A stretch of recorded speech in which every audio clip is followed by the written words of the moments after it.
The morning was cold, not just in temperature, but in spirit. It was one of those gray London dawns where even the sun seemed unsure whether it wanted to rise. The Freeman flat on Oak Ridge Street, tucked behind a fried chicken shop and a discount pharmacy, had always been small. 2 rooms, 1 crack kettle, flickering hallway light. Yet, for Elijah and Ava, it was home. Their only home. And that morning, it lost its light. Tamara Freeman, their mother, lay still on the kitchen floor. Elijah was only 13, but he'd grown up fast. He wasn't crying anymore. He had cried for hours when she first collapsed, gasping for air, whispering his name, clutching the counter before she slid down like a drop curtain. He had called for help, but help hadn't come. Not then. Not quickly enough. By the time the sirens wailed and strangers knocked, all they could do was carry her away in silence. His little sister Ava, barely 8, didn't even understand it fully. She sat with her knees hugged to her chest, her tiny voice whispering things to no one. Sometimes she talked to her mom's scarf, sometimes to the photo on the wall. That first day was blurry. Well-wishers came and went. Neighbors brought food, neither of the kids ate. Officers stood stiffly in the doorway, speaking in soft voices they only use for the broken. Then came the clipboard man, Mr. Denby, from social services. Neatly dressed, polished shoes, eyes that tried to look kind but were clearly used to seeing pain. "I'm very sorry, Elijah," he'd said, kneeling to be eye level, "but we need to find a temporary place for you both to stay." "We already have a place," Elijah replied. "This is it." "I know, but without a legal guardian. I'm her guardian. You're 13. I'm all she's got." It didn't matter. The law didn't bend for good intentions. That night, Elijah and Ava were taken to an emergency shelter, a converted office block with too many kids, too few adults, and beds that smelled like bleach and wet clothes. Ava cried herself to sleep. Elijah didn't sleep at all. The next 3 days blurred into each other. The shelter moved them around. New beds, new rules, no privacy. Elijah stayed close to Ava, holding her hand when she dreamed of Mom, whispering comfort when she asked why they couldn't just go home on the 4th day. The social workers gave Elijah a choice.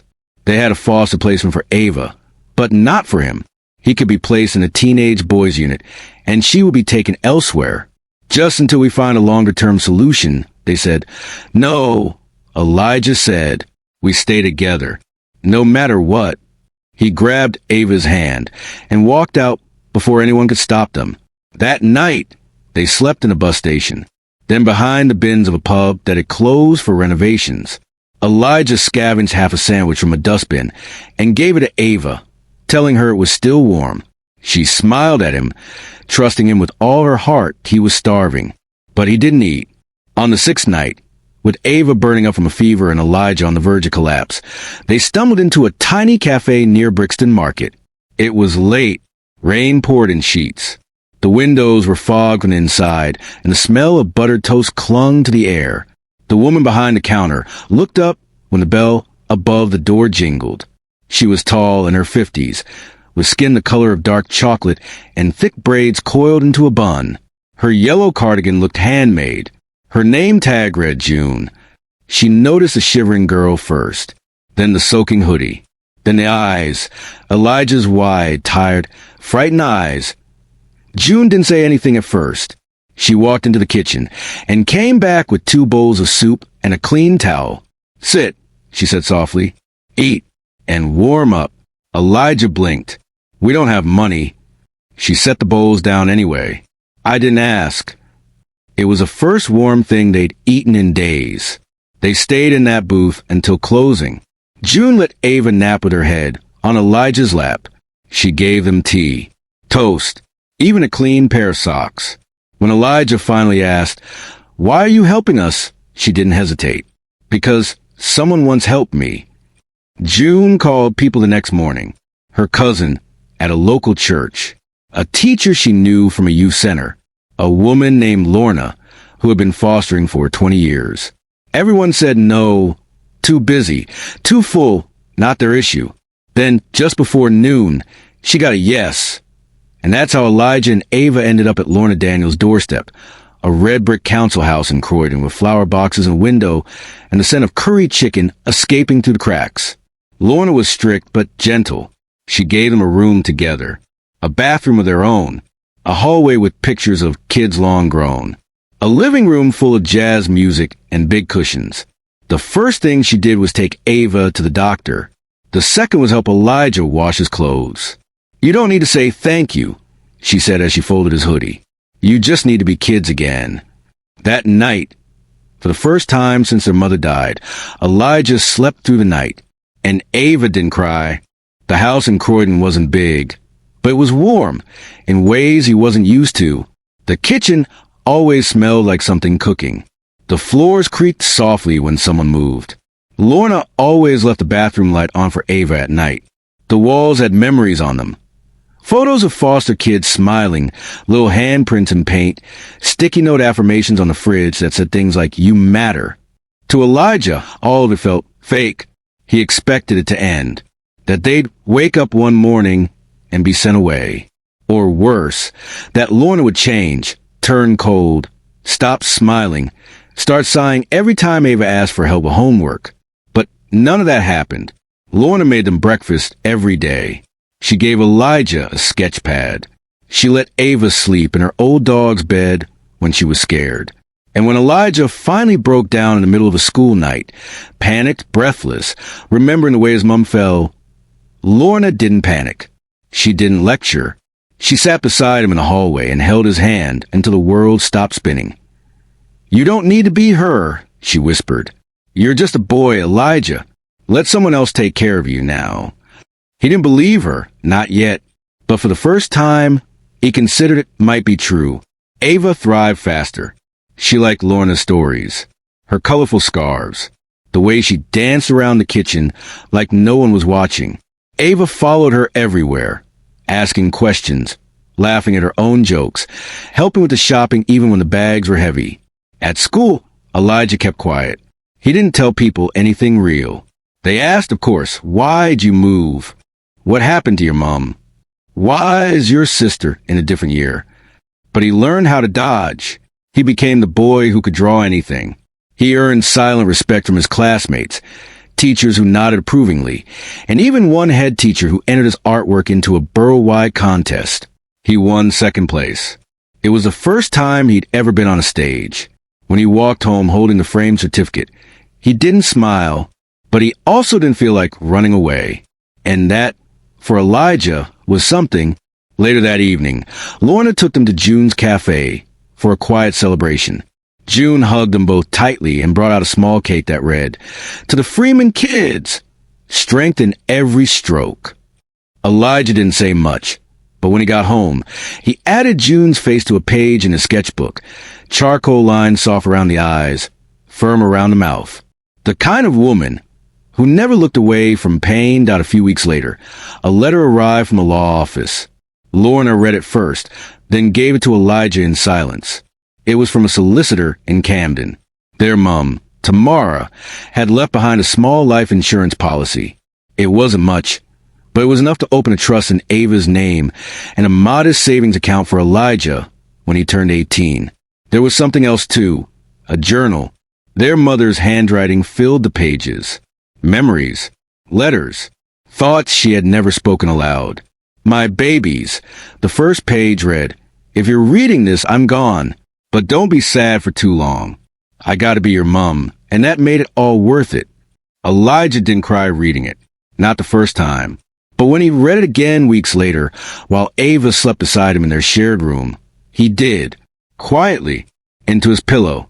No sobs, no words. Just the ache of something gone that would never come back.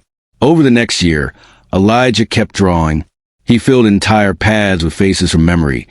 Places they had slept, the cracks in the church bricks, the broken shopping trolley they once pushed their things in. It became his language, a way to say things no one asked about. At school, one teacher, Miss Patel, noticed. "You ever thought about applying to art school?" she asked. "I'm not that good," Elijah said, shrugging. "You're not?" she said, raising an eyebrow. "Tell that to the 100 people who stopped in the hallway to stare at your poster last week." Elijah didn't know how to take compliments. but he did start paying attention. Miss Patel helped him put together a portfolio. She found scholarships, wrote letters, even called in favors with someone she knew at the London School of Creative Arts.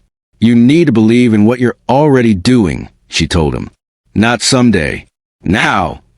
Meanwhile, Ava found her own voice.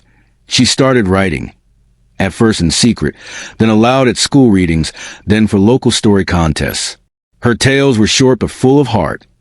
Stories about brave little girls who carried memories in their pockets, who turned blankets into shields and streetlights into stars. When she won her first prize, she ran all the way home barefoot, shouting Lorna's name at the front gate. They were growing, changing, but they hadn't forgotten. Elijah visited the back of the laundrette once a year, the place they slept the first night after leaving the shelter. He lit a small candle, left a flower, not for pity, but remembrance. "We're not here because we got lucky," he once said to Ava. "We're here because someone saw us, when no one else did." Lorna heard him say that. She never said anything. But the next day, she handed him a key. "This house? It's yours now. Both of yours. Not today. Not legally yet. But one day, soon. It's a home now, not just a shelter. And a home should always be passed on." Years passed. By the time Elijah turned 21, he had become one of the youngest art lecturers at a small college in South London. His paintings had begun appearing in modest galleries. But more importantly, his story began to appear in people's hearts. Young students, especially those who'd seen the underside of life, flocked to his classes not just to learn art, but to understand survival, expression, and healing. One evening, after a late session, a teenage student approached him, hesitant. "Sir," she said, "when I look at your painting, it feels like I'm not the only one trying to survive." Elijah didn't reply right away. He simply smiled. That was enough. Meanwhile, Ava had found her voice in words. What started as short stories scribbled on notebook paper evolved into children's books that whispered of pain and resilience. Her breakout collection, Blankets and Streetlights, became a quiet literary sensation. Bookstores invited her. Libraries asked her to speak. Children waited in lines, clutching her books. But Ava never called herself famous. "I just tell the truth," she once said in an interview. "Our truth. And if that truth gives someone hope, then I've done what I came to do." Every year on the anniversary of their mother's death, Elijah and Ava would light candles with Lorna, just the three of them. They'd read old letters, look at crumpled photographs, and revisit every line in the journals their mother had left behind. Those journals were no longer words on paper. They had become Elijah's canvases, Ava's paragraphs, and the soul of every project they touched. One winter evening, Elijah was speaking at a community youth event. The room was filled with kids, some rough around the edges, some quiet and broken, all searching for a place to belong. A boy asked, "Do you think someone like me can ever really heal?" There was a pause. Elijah looked at the boy, his face familiar, like a mirror from the past. "Healing," Elijah said, "doesn't mean forgetting. It means walking forward while still remembering." He turned and pointed to one of his paintings hanging behind them. Two children stood under a streetlight, hands clasped. Behind them, a woman's silhouette faded into the sky, like a memory stitched into the moonlight. The painting was titled, "We're Still Here."